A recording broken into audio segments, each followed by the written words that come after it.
China's UnionPay overtakes Visa in debit transactions as global financial realignment continues. Launched in 2002, the Chinese state-owned bank card and financial services company has sprouted into a major global payments system, with its cards accepted in over 180 nations and jurisdictions around the world, and transactions measured in the hundreds of billions of dollars annually. China's UnionPay has edged out Visa to become the #1 debit card in the world, accounting for $40.03 of every $100 in transactions, compared to $38.78 for Visa, in 2022, according to new figures by credit and debit card industry monitor Nielsen report. UnionPay debit card payments reached $160 billion last year, compared to $155 billion for Visa and $85 billion for MasterCard. The big two U.S. giants outranked the Chinese bank card issuer in credit card transactions, accounting for $87 billion and $65 billion, respectively, compared with $53 billion for UnionPay.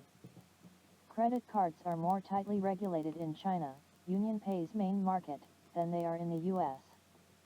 Visa's lead on credit cards gave it a larger overall market share in credit and debit cards of 39% compared to UnionPay's 34%. The new figures on debit card transactions flipped the script on the situation just a year ago, when Visa accounted for over 39.5% of all transactions, compared with 38.68% for UnionPay. The figures are good news, signaling the growing popularity of alternatives to Western payment systems, which have shown repeatedly that they can be pressed into service as a tool of pressure against nations which don't prostrate themselves to the US-led international rules-based global order.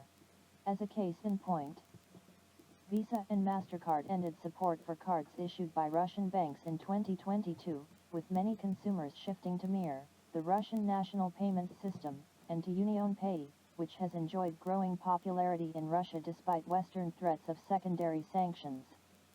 While some UnionPay cards have stopped working abroad due to these restrictions, those issued by about a half-dozen Russian banks continue to operate as normal. UnionPay has plenty of room for growth in the international market, where it accounts for less than 5% of the total market share when excluding Chinese customers and the Asian nation's massive market. UnionPay's international division issued 20 million credit and debit cards in 2022 alone, and over 200 million since its creation in 2012. The cards work in 181 different countries and jurisdictions, including 78 countries where local banks can issue UnionPay cards. The payment system is currently accepted by over 38 million merchants around the world, with acceptance rates reaching over 95% in the Asia-Pacific countries, including Singapore, Malaysia, Thailand, and the Philippines, and 80% in Europe and North America. Republican lawmakers criticize McCarthy-Biden debt ceiling deal. Fellow Republican legislators of U.S. House Speaker Kevin McCarthy criticized on Sunday a tentative debt ceiling deal reached with the administration of U.S. President Joe Biden and vowed to sink the bill when it is put up for voting. Earlier in the day, McCarthy confirmed that Republicans had reached an agreement in principle with the White House on raising the U.S. debt ceiling to avert a possible default.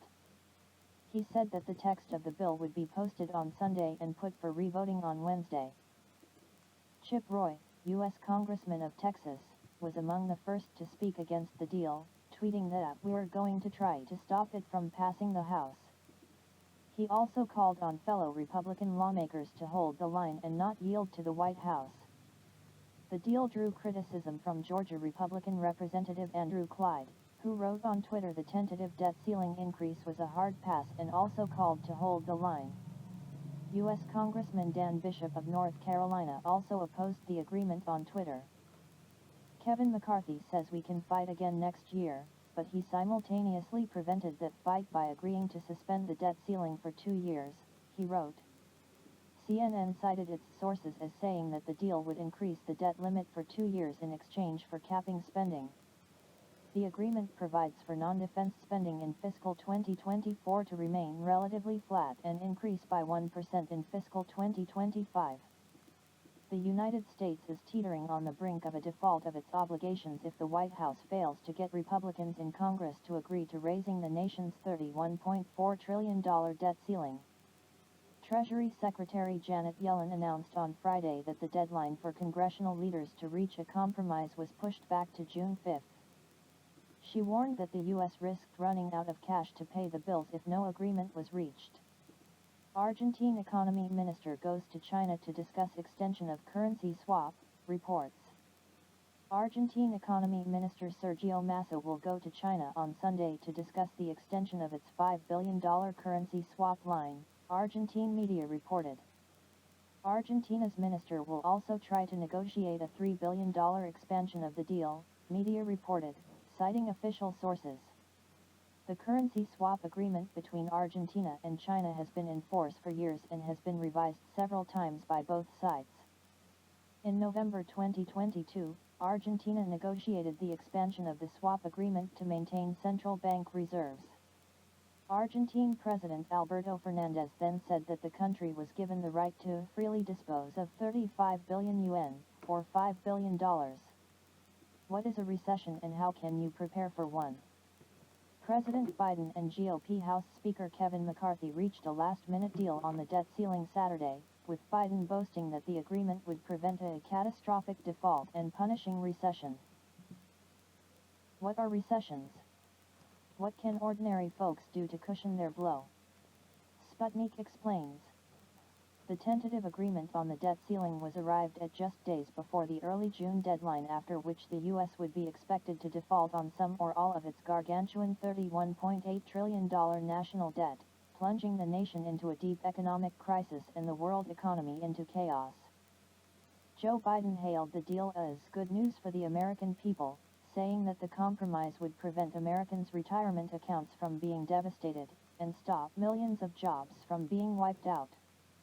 Not so fast, say economists, bankers and even bookies. Economic experts surveyed by Bloomberg late last year projected about a 70% chance of the United States slipping into a recession before 2023 was out, with the metric presently hovering above 65%, debt ceiling deal or no debt ceiling deal. A number of factors account for the gloomy predictions, including sluggish consumer spending levels and high interest rates, inflation, the end of federal fiscal stimulus and a string of commercial bank failures earlier this year which shook public faith in the banking sector and left millions of account holders with the jitters. How is a recession defined and what does it mean? According to its textbook Economics 101 definition, a recession means 2 consecutive quarters, 6 months, of negative economic growth. But politics often complicates things. For example, under the above definition, the United States actually slipped into a recession last summer, with real gross domestic product falling by 1.4% and 0.9% in Q1 and Q2, respectively, according to the Department of Commerce's Bureau of Economic Analysis figures. Ignoring these numbers, Joe Biden profusely refused to recognize that the country had entered a recession, prompting economic advisors and media toadies to insist that the growth figures in and of themselves were irrelevant, and that definitions should be more complex, and take into account things like unemployment and consumer demand. The maneuver worked, and the U.S. finished out 2022 with a GDP growth rate of 2.6%. Why was the White House so eager to avoid using the R word? The answer is that in a market economy, economic reality is defined in part by a little thing called market confidence, that is, the willingness or unwillingness by those with financial resources to make major investments and purchases, instead of, say, keeping money in low-risk instruments like bonds, gold, real estate, etc. Instead of buying stocks, or in the case of big companies, things like new economic production capabilities. Had the Biden administration admitted back then that the country had entered a recession, it would have led markets, consumers, and businesses to scale back their economic activity, further complicating the troubles caused by raging inflation and high energy costs, and perhaps preventing a return to growth. What happens in a recession? Recessions typically result in spiking unemployment, a drop in consumer spending, and usually, but not always, a decline in corporate profits, particularly in those sectors of the economy providing luxury goods and services, rather than basic, must-have amenities like food, energy, and shelter. What causes a recession? Recessions can be triggered by a broad range of internal and foreign factors, from an overseas conflict triggering a spike in energy costs, to the economic downturn or collapse of a major economy, to a reduction in the aforementioned market confidence among consumers and investors, to sudden drops in asset prices, and a credit crunch caused by irresponsible fiscal policy. Many of the above factors can be attributed to man-made policies like the lax banking regulations which led to irresponsible mortgage lending policy and culminated in the so-called Great Recession of 2008. Or the 1929 stock market crash and bank failures resulting in the Great Depression of the 1930s. Additionally, most economists worth their salt concur that recessions are a feature, rather than a bug, of market economics, where the endless drive toward the accumulation of capital and the overproduction of commodities inexorably leads to crises. Some economists suggest that interventions by the state in emergencies to prop up economies or save certain sectors from collapse are an erroneous policy, threatening to make even more severe recessions or depressions an inevitability at some point in the future, and prolonging economic pain in the present. American economic history supports the theory of a market boom and bust cycle, with the world economic powerhouse suffering nearly 50 recessions since 1776, and facing over 80 years of recessionary years over the past 250 years or so. The U.S. suffered one of its longest ever recessions in the late 2000s, with the Great Recession of 2008 lasting over 18 months, and, by some metrics, continuing to be felt by part of the population, but not in terms of corporate earnings or stock market valuations, as late as 2021, especially by lower income groups and young people. What's the difference between a recession and a depression? Merriam-Webster defines a recession as a downward trend in the business cycle, characterized by a decline in production and employment, lower household income and spending, and delays in large investments or purchases by businesses and households. A depression, meanwhile, is defined as a major downswing, far more severe than a downward trend in the business cycle, and a sharper increase in unemployment, a serious decline of growth in construction, and great reductions in international trade and capital movements. Depressions are also often measured in years, and witness the plummeting, rather than dropping GDP. The world hasn't experienced an economic depression since the 1930s. A localized depression was experienced by Russia and other former Eastern Bloc countries in the 1990s and early 2000s, during which time the GDP in many post-Soviet republics dropped 50% or more and entire sectors of the economy were wiped out. Are we currently in a recession? That depends on where you are in the world. In Europe, Germany officially slipped into a recession last week after authorities calculated that the country's economic growth fell by 0.3% in the first quarter of 2023 after a 0.5% drop in Q4 of 2022. The EU's eastern flank has fared even worse, with the Baltic countries of Estonia, Latvia, and Lithuania dropping into a recession in 2022, and no end to the downturn in sight. Russia, which has faced unprecedented sanctions and pressure culminating in a full-scale economic war by the West, has also faced a recession over the past year, with GDP contracting by 2.1% in 2022.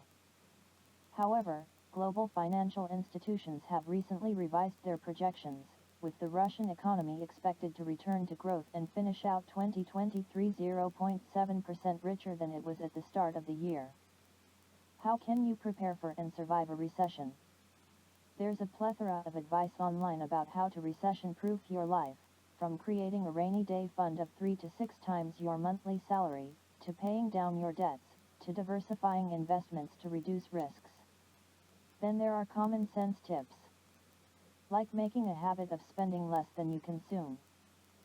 Something banks and retailers definitely don't want you to do, living within your means as much as possible by avoiding risky credit, reducing your debt burden, when it comes to things like mortgage payments, and making financial decisions after careful research and analysis. More intense recession/depression preppers propose additional measures, like building up stocks of easily storable foods, making preparations to live off the land through farming and hunting, if possible, and investing in traditional stores of value like precious metals instead of paper-based fiat money. Studying recent historical examples of survival in times of economic trouble can also offer some useful and potentially life-saving tips. Russia may increase grain export to Egypt. Russia has potential production capacity to scale up grain exports to Egypt as long as it overcomes logistical challenges, the chairman of the Russian-Egyptian Business Council told Sputnik on Sunday. It is a difficult, complex issue. Will Russia increase grain exports? The answer is yes, because Russia's output is on the rise, Mikhail Orlov said. Demand for grain in Egypt is on the rise in parallel to the country's growing population. Orlov said Russia needed to solve maritime freight and other logistical problems stemming from the West's sanctions on Moscow. But Russia has a degree of resilience, so exports will continue, Orlov added. Russia and Ukraine reached a UN and Turkey brokered deal in summer 2022 to facilitate exports of Ukrainian grain from Black Sea ports and lift Western curbs on Russian grain and fertilizer exports.